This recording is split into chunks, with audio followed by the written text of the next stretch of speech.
Hi everyone, welcome back to another episode of Wake&Tech.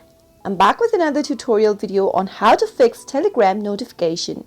If you're not receiving your notification for your Telegram application or your notification is just not working, then keep watching the video till the end. Don't forget to subscribe to our channel by hitting the subscribe button and also press the notification bell icon so that you'll never miss another update from us. The first thing to do whenever you're not being able to receive the notification for Telegram is to go ahead and restart your device. Simply press the power button and tap on the power off button in order to restart your device. And once you're done with it, tap open your Telegram application and see if that fixes your issue. Another thing to check is to ensure your device is not set to silent mode. If it is, simply turn off your silent mode and see if that fixes your issue. If that still does not work, then go to your Play Store or your App Store, search for Telegram, and see if there is any update available for your Telegram application. Sometimes, because of the outdated version of Telegram, you might not be able to receive the notification that you should on a regular basis.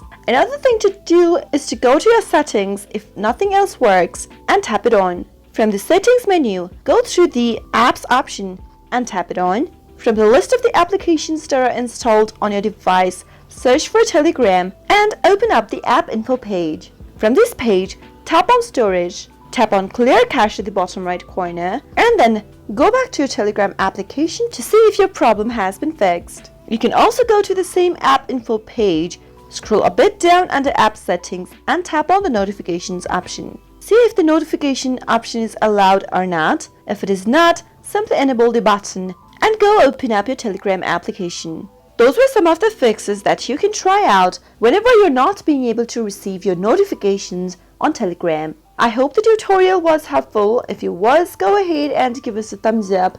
Comment down below in the comment box if you have a question or a feedback for us. I'll be back soon with more tutorial episodes again. Thank you for watching.